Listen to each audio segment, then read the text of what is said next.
Welcome to Connected Through Christ, a podcast where faith meets real life. Your host, Jeremy Johnson. All right, everybody, thank you for tuning in today. We have a return and very excited to have a return guest, Miss Melissa Croden. Melissa is now currently a UFC fighter. And if you want to know more about her history and her past, we've had her about a year ago. You can go back and scroll through our list of archives of videos, and you can see the first one. I'll probably put a link attached to this one as well so that you can go back and learn more about her history, how she grew up, and everything else. But today we're going to start with last pretty much where we left off. When last time I spoke with Melissa, it was almost it was a little bit over a year ago. She had been anticipating and waiting on a call from the UFC. We'll kind of start from there and kind of move forward through the past year of her life. So, Melissa, why don't you kind of well, first off, thanks for coming on today. I'm glad, so Course. glad to have you back. And why don't you tell the audience just a little bit about how long you were waiting to get into the UFC and maybe just backtrack from there? Sure. Yeah, so I think anyone who's experienced the climb to the UFC knows that it's a long road for some. For me, it was long anticipated for sure. So it took me well over 10 years to get that call. But over the last year, it's been all a waiting game, just a whole lot of patience, a whole lot of faith, and faith in the people I've been working with, and my managers, and everyone's word saying like you're good enough, and just truly believing that. And then it came to fruition. I think it was in August that I got that phone call. About August, yeah, maybe beginning of August, that I got the phone call. Um, and yeah, it was a trippy experience because it was I keep describing it as like a near death experience because I've listened to people talk about those just out of my own personal interest in my own morbid curiosities and whatnot. But yeah, I was driving because I was in the middle of a move, like big life changes. It was like everything was happening at once. I was moving into a new place. I had just got a new job. I still work EMS, but I moved zones. So Okay. I was moving from a rural zone into my first metro position, which is like Oh, much busier. totally totally different Yeah. caliber of working EMS. And then I also had a fight signed for a regional promotion. So I was preparing for a fight anyways, and then I got that phone call, and it was like um everything that it took to get there kind of flooded in as memories all at one time. So like all the heartbreak, all the blood, Wow. sweat, tears, everything was felt all at once, and it was really intense. I've never experienced anything like that in my life, and I just bawled my eyes out for a Really? solid 5 minutes. And I'm not like a huge crier. Like Right. I show my emotions, like I don't show my emotions very easily. Yeah. And yeah, I just kind of let it all out and went to my mom's house immediately to tell her the news. And yeah, it was intense, but I'm really grateful to finally be able to be on the next step of this, because I was about ready to kind of shut the door on fighting, because I'm 34 now, and life moves so quickly. Like I would like to have move on to bigger things, and I was getting ready to apply for fire, like becoming a Yeah. Calgary firefighter for the city of Wow. Calgary, and I had other aspirations, and those quickly took a A seat on the back back. seat. Yeah, on the back burner for this, because it's going to be uh I think it's going to be a couple years I'll be in the UFC, and everything will go well, and I'll carry on with life, because it's such a short chapter, and like Yeah. obviously your body, as you get older, your body can't handle it as long. And um yeah, so I'm excited to just fight as much as I possibly can and see where Right. this can take me. Now you said in the beginning when you got the call, you talked about emotions, it hit you hard and all this patience, all this time, all this work, blood, sweat, and tears, just kind of crammed into one moment, and I can imagine what that was like. But you also said you kind of questioned there for a moment. Was that something that you thought like, am I really ready at this point? Once the call came, did you kind of second guess yourself? It was more so myself accepting what God's plans were for me, Okay. because I was at peace for as far as moving on with life. Like, I found a peace in that, and I wasn't like bitter about it, or like I deserve this, I deserve that. I didn't really have that attitude attached to it. It was just okay, if God wants me there, it'll happen. If not, like, you know, there's so much more to do in life than Right. this. Right. But yeah, it kind of showed me that this is my path, and I'm pretty certain in that. I mean, even there's always going to be those days where you have doubts and you don't feel like you Sure. belong, but I think that's like it's healthy to have an amount of that, because it keeps you motivated, keeps you honest, keeps you humble, especially. Absolutely. But yeah, I'm just moving with it and just staying open as far as um uh what my purpose is with MMA. Like, what am I supposed to do with this? Now that I'm here, it's like, okay, I'm just very open towards God telling me and guiding me. And I pray that there's bigger meaning to it than me just being a fighter. Like, I don't really look at it that way. I think that there's something bigger attached to it. So Absolutely. I completely believe that statement, especially, you have a platform that not many people get to have.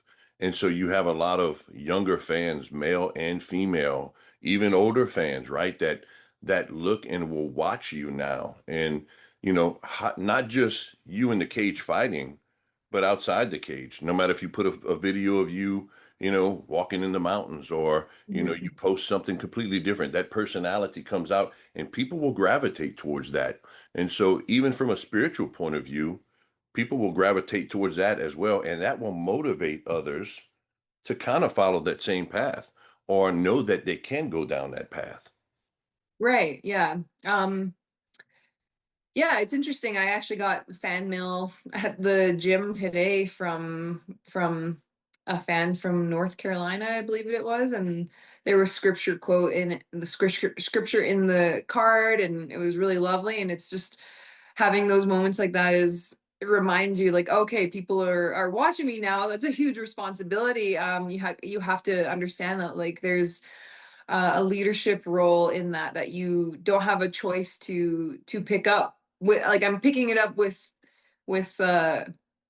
gratitude, but it's also sometimes I don't really know the best way to optimize it. You know what I Right. mean? Like, Yeah. even when I'm in my gym, there's one of the girls at the gym that's like, just so you know, like, the kids, they look up to you so much and blah blah blah. I'm like, I don't even really know these kids or their families very well, because I'm all over the place as far as training, but they Right. know who I am, they watch me, Sure. and so it kind of brings a different self-awareness. Yes.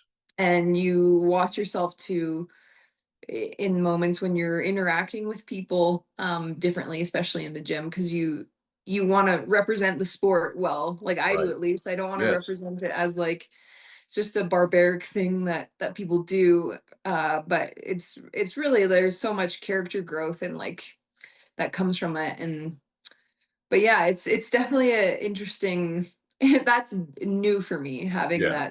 that self-awareness. I think it's important though, and you kind of just alluded to it. It's important to be self-aware of that because the sport, especially in times when I first came into the cage back in the late 90s, right? It was advertised as being barbaric and almost this circus type of sideshow, and bloody and gore and all of this kind of stuff, and it was marketed that way. But then people started to dislike it because of that. It was new. It was Mhm. something that people didn't see before, and it started to fail miserably. Here in the States, it started becoming illegal and it was banned everywhere. And eventually, within, I think, UFC 18, it was already getting off of pay-per-view. It was done, Mhm. you Mhm. know, and it was a tough time for the sport because it was marketed in such a just the wrong way, you know, and Mhm. it's taken decades for people to recognize that fighters are not aggressive, mean people. We all have different personalities, but we can all have empathy. We can all show emotion. We can be very relaxed and communicate very well. I mean, there's more to a fighter than just this type of raw aggression. And people are learning that through people like yourself and others as the sport has come such a long way from the old no holds barred days.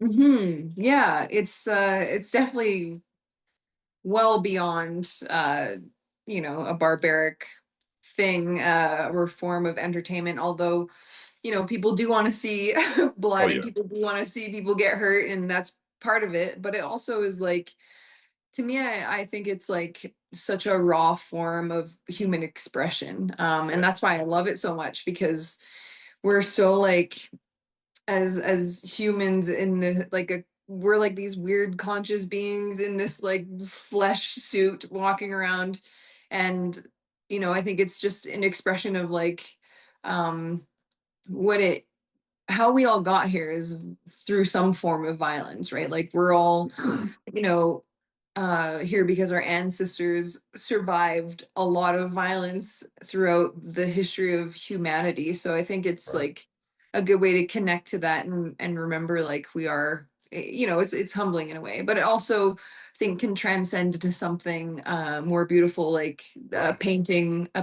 Like you go to a museum and you look at a really beautiful painting, and you don't necessarily wonder about the person who painted it so much, but you're just watching the painting. So I think fighting can be a lot like that sometimes. Like it can tell you something about yourself as a spectator. So I don't know. I think of things like that a lot as far as when I think about the sport that I involve myself in, because I'm pretty non-confrontational. Like I don't really like I don't like hurting people's feelings. I don't like hurting people. I don't like doing that. Yeah. I chose a job where I want to save people. Right. Right. Right. But, when business is slow, I'll just hop on in the octagon. Yeah. Yeah. So Such a it's kind of a paradoxical Such a thing, big but contrast, right? You know? it's weird. Yeah, but it's Um, crazy because I kind of did the same thing when I had first started fighting. I was a medic, became an mhm, EMT, but when I mhm, became an EMT, and I was helping people in just tragic situations, sometimes life or death moments, I mhm. realized that wasn't for me. But then I ended up doing forensic autopsies, like Yeah, you were telling me a little bit about that. That's you so know, interesting. yeah. If you ever want to hear my story, by the way, this is the evolution of this right here came because I had a pastor that asked me to do a podcast one day. And this was about a year and a half ago, right? Mhm, And I told him no because I didn't even know what a podcast was, Melissa. Like, mhm, and so I didn't want to commit to something that I wasn't sure about. So I went home and got with my wife and I'm like, look, some guy asked me to do a podcast. I told him no. I was like, what is a podcast, by the way? And she's like, Jeremy, you know what a podcast is. You've listened to Joe Rogan. Come on, man. And I was like, oh, okay. So I ended up going back and doing the podcast, and I talk a lot in that podcast. I'll send you the link after we get off. But I talk about when I first started fighting. I talk about my forensic career. mhm. And for where I'm at in Louisiana, I've done a lot of high profile cases, serial killers, um, uh, people who were missing for months and then we found them. That was a high profile case. I've done those cases. um Everything from homicides, overdoses, plane crashes, hangings, people hit by trains. I mean, you name it, almost, you know over a decade and a half. And that was my life. Mhm, So I saw death every day, and in that mhm, process, that got me from the evil person that I once was to this old man that I am now. It changed a lot about me because you're facing death every day, and you start to wonder at a deeper level, what's next? What's going on? mhm, What am I here for now? What's my real purpose? Should I Right. be doing something else? Right. All those conversations were had, all those thoughts took place. And Mhm. anyway, from that podcast, it like really took off. And he's like, dude, you should do podcasts. I was like, I have no time for that. Well, Here you are, here I am, right? making time for it. Yeah, here I am. So that's extremely short version, but I'll send you the link after this. So Cool. I would uh, love to I'm hear it. I'm very Super blessed to be where interesting. I'm at. Very good. Yeah. I get to meet Yeah, people like it's you and get oh to hear yeah. you guys' stories and share it with people. And believe me, um, hearing from like yourself, Haley, Miranda, all of you that especially came when I first started doing this, even just a year ago, I can't describe the feedback that we would get from how you guys podcast touched so many people. You Oh, know, good. That makes really, me really happy. I'm seriously like the motivation and the humbling that it brought to myself from just hearing people, like hearing stories of what you went through, or Haley, had just a great life, right?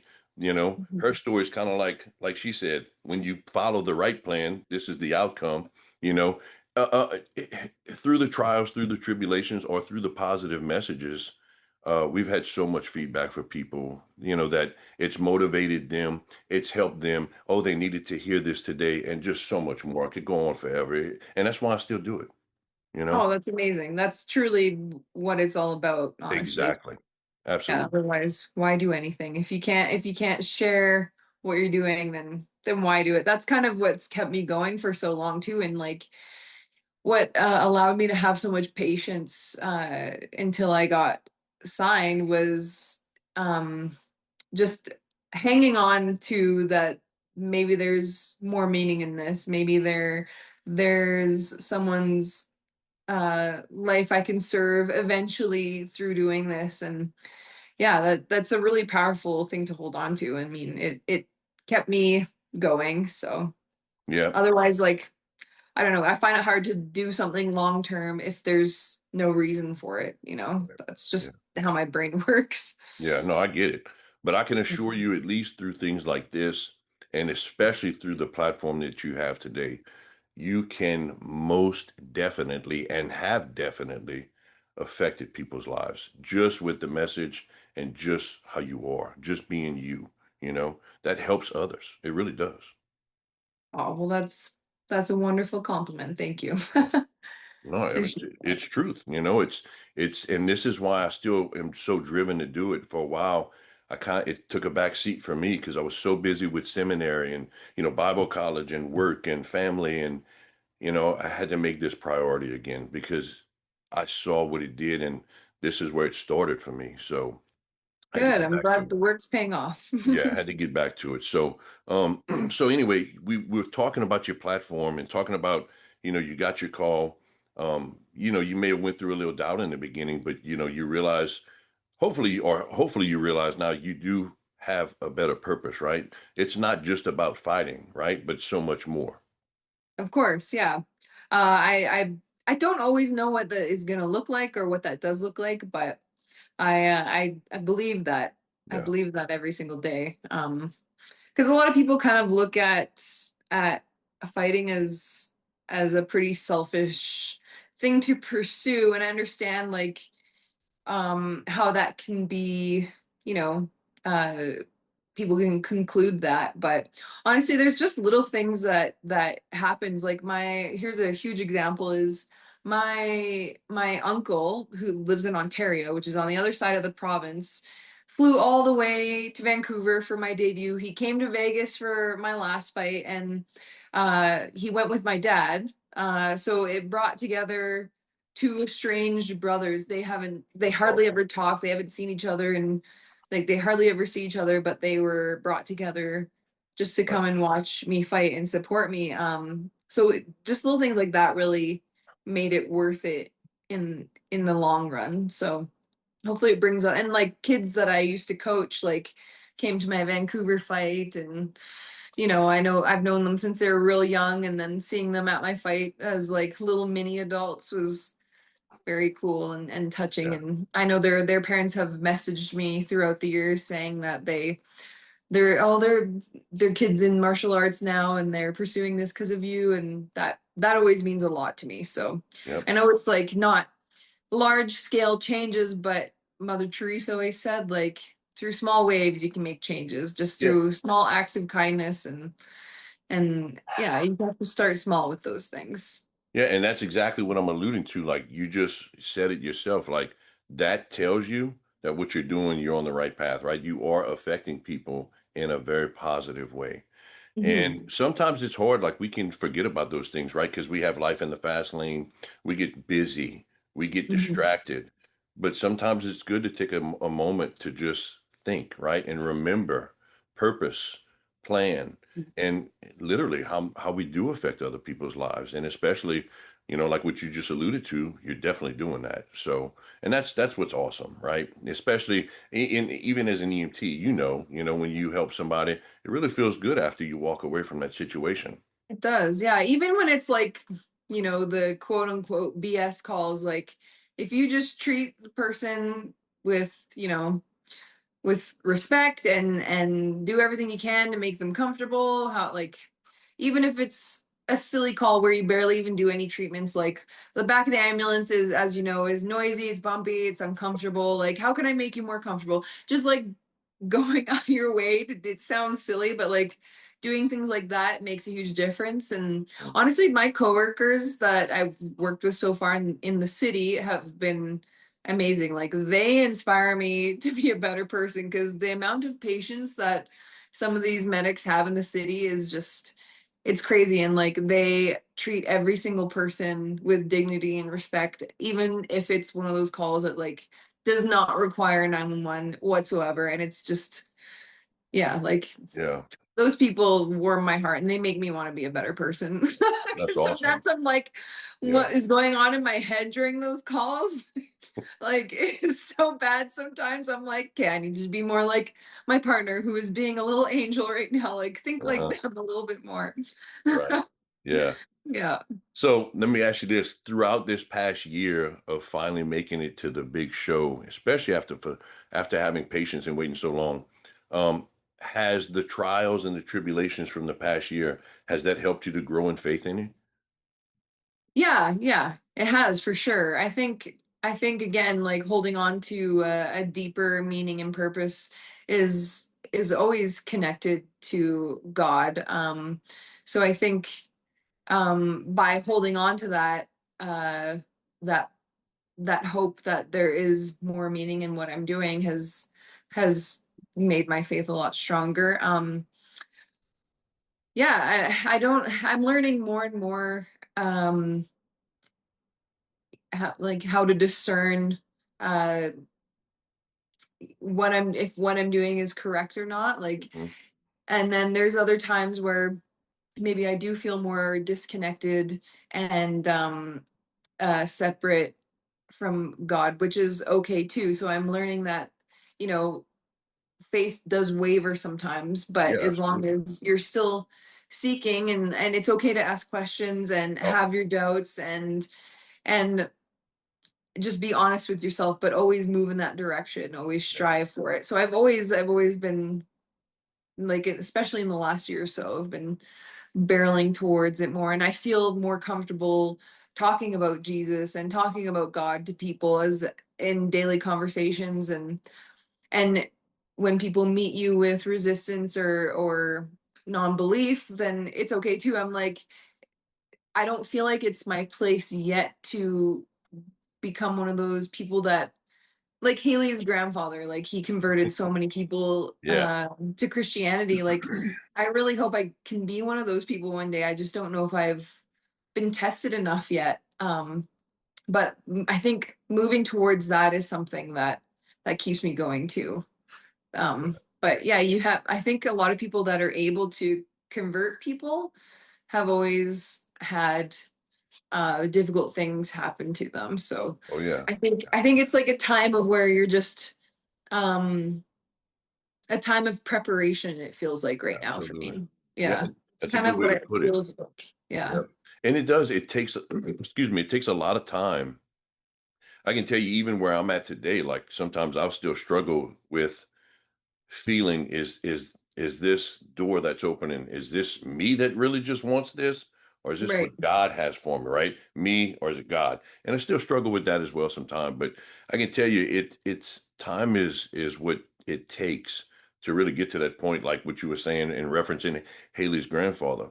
Like I've went through the past 3 years of my life for sure of God working on me, my heart, my ways Mhm. of speaking to others, because I was very extreme and very hardcore in how I used to think and how I would talk to people. And so, God had to probably hit me in the face and chill me out. Like, Yeah. slow down, dude. And Mhm. I had a lot of Bible knowledge. And one day it really hit me, especially having conversations with my wife. It really hit me like, I have a lot of knowledge, but how much of that knowledge am I truly applying to my life, right? Mhm. And that made a huge thing for me because it doesn't matter how much I know, how much am I truly helping others with this? How much am Right. I trying to spread this, and he's had to work on me, to get Mhm. me to the point where now I can go and talk to others and try and spread the good news and really try and make differences in other people's lives or convert, like you said, other people. And it's fun. It's challenging at the same time, but I feel more purposeful in doing those things as well for God. Good, that's awesome. That's really good to hear. It's definitely an adventure Oh trying to yeah. figure that out.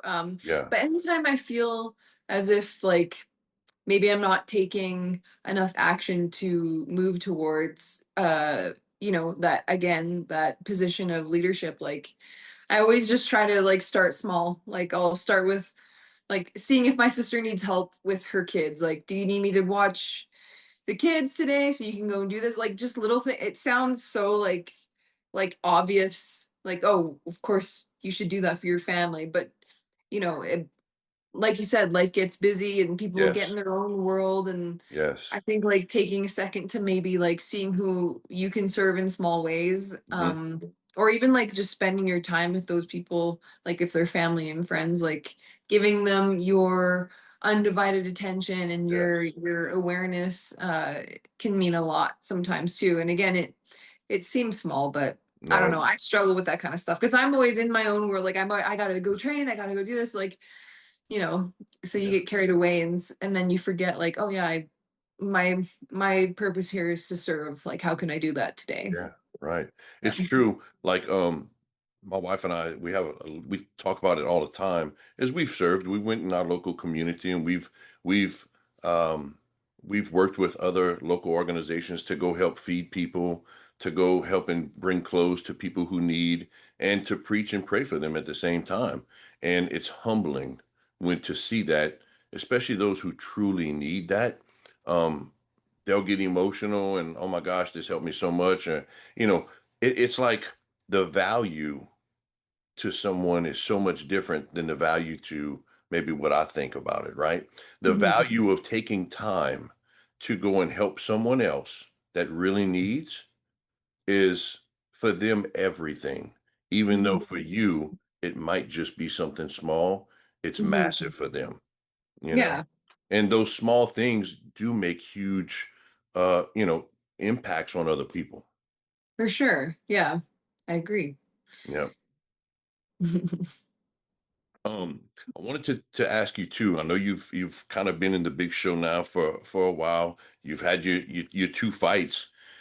Talking about that first fight, and let me tell you, that must have been awesome to fight in your backyard, so to speak, for your first fight.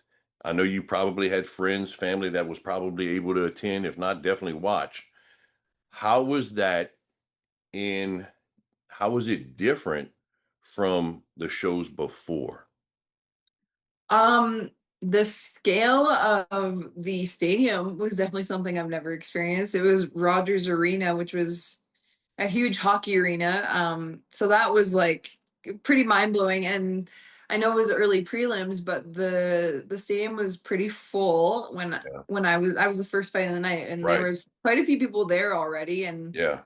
everyone was cheering for me and coming out was like when I walk out, I'm usually like pretty stoic and straight faced and whatever.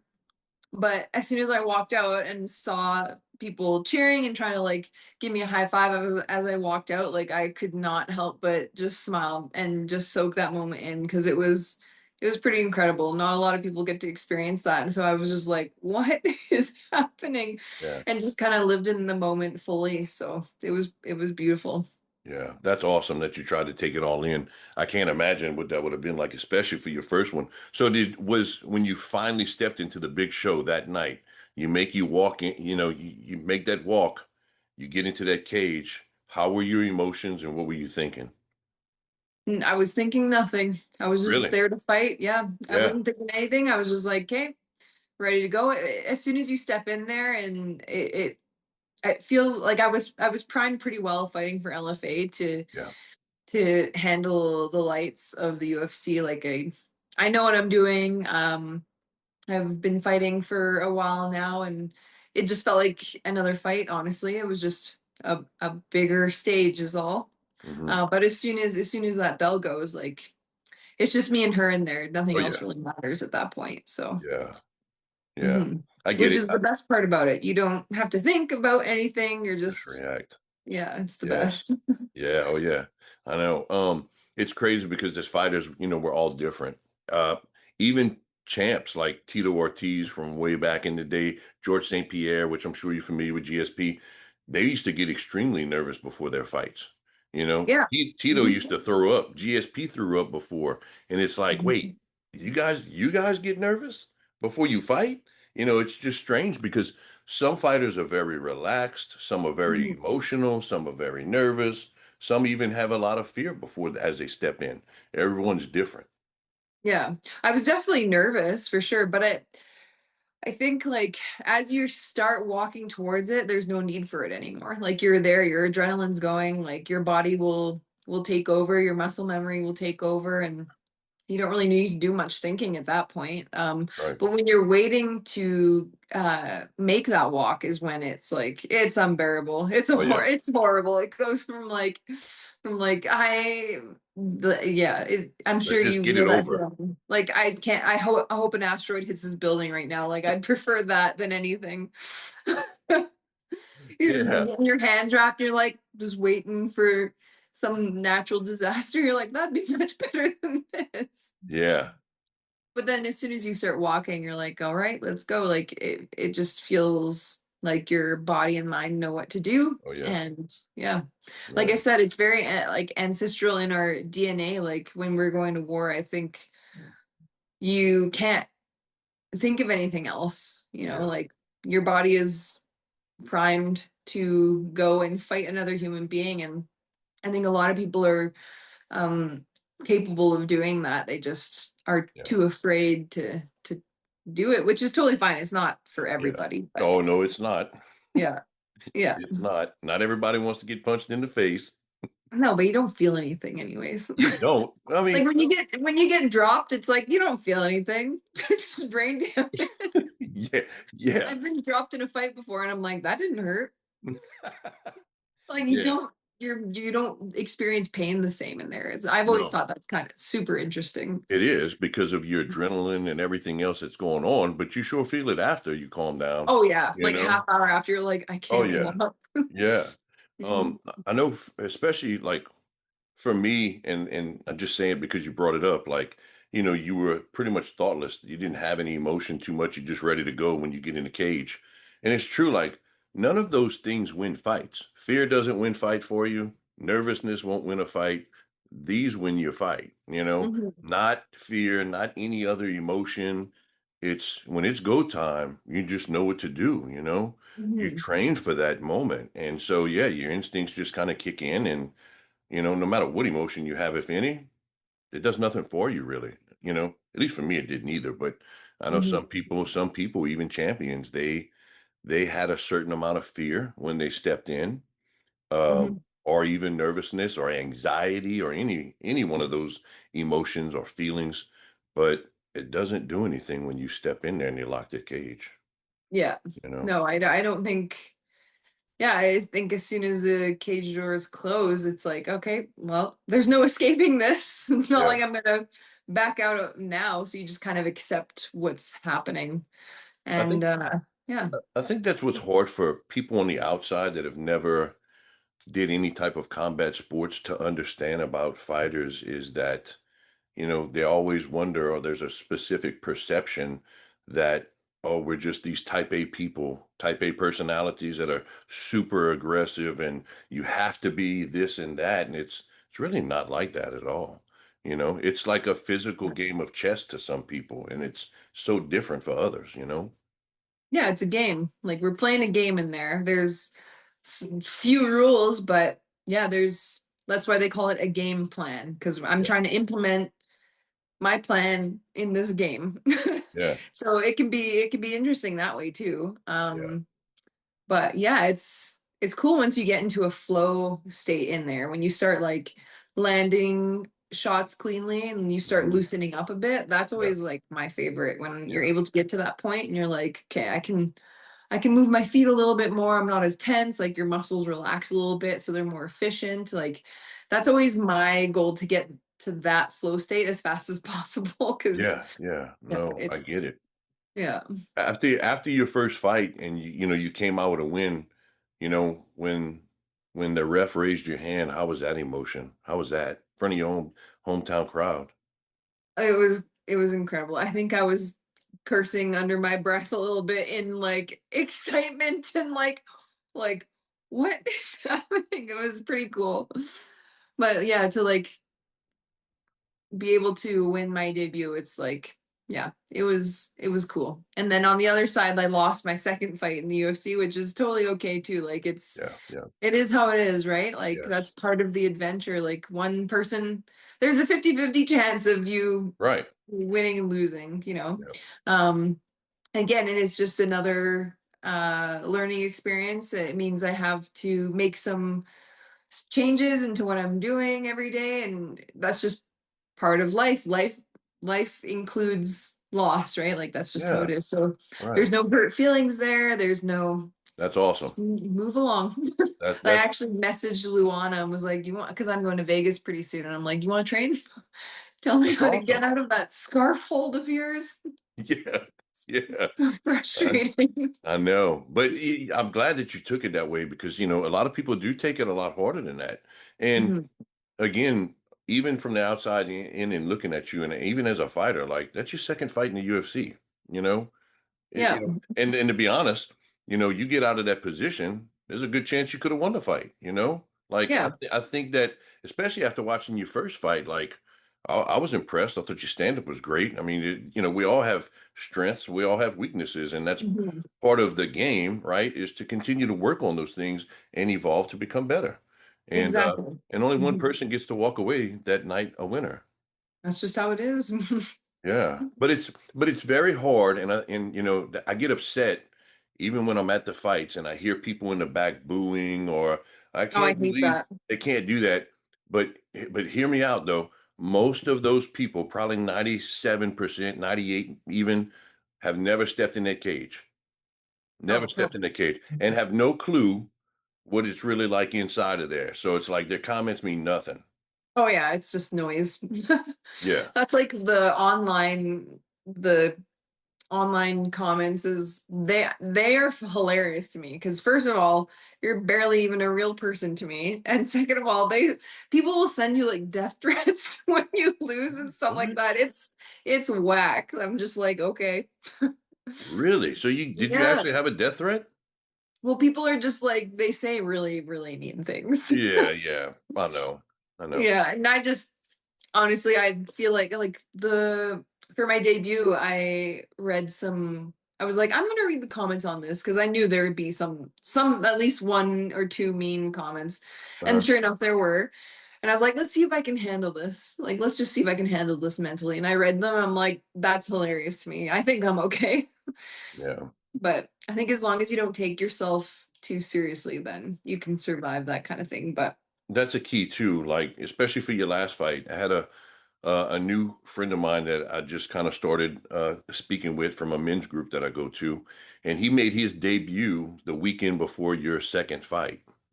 okay. And he had a knockout in under 30 seconds. His debut amateur fight. So he was on cloud nine, right? Mhm. Um, his video went viral, and people are walking up to him during the restaurant while he's eating and wanting an autograph and a picture, and he's not used to this. He's very quiet. He's very Mhm. introverted, a very good kid. And so this is all new to him. But I told him that night, I said, people will love you today, but they can hate you tomorrow. Do not Mhm. invest, do not invest in what they say, because they mean nothing, no matter Yeah. what, you know? You gotta be careful with that kind of thing for sure. It's hard. Yeah. But I don't I mean, if people are spending their time and going out of their way to do that, like there has to be something sad inside of them too. So Yeah. I guess you just gotta pray for them too. That well said. Absolutely. Yeah. Yep. So let's go back to your first fight. I wanted to ask you, I seen a clip. You're in a sauna, you're cutting weight, you look extremely happy. And you've got your sister with you, Haley, and someone else was in there. My friend And Jen. who is that? My friend Jen. Okay, Jen. Yeah. So I saw those two in there, and it was a quick clip, but I saw you're struggling to cut weight, and they're just in there singing praise and worship songs. I just had to ask, like, how is that? It's honestly the only thing that helps at that point. I When you're figured that. suffering so much, Yes. you have to make light of the situation. Like you can't be brooding around. Like you just accept that you're gonna suffer and it's not gonna be fun, but you just accept it. And as long as you have good people with you and like people that know what they're doing, and Yeah. Jen has helped me cut weight a lot. Haley's helped me cut weight a few times, and I trust they know exactly what to do because they've both had to do it before too. And Right.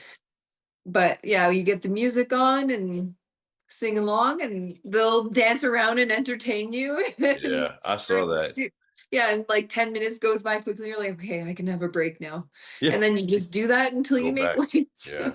When I saw the video, Nicole and I were I think having coffee or something that morning, and I saw it. I was like, "Look at this!" And I showed her. We're like, "Check her out!" Like Haley and them were just singing away.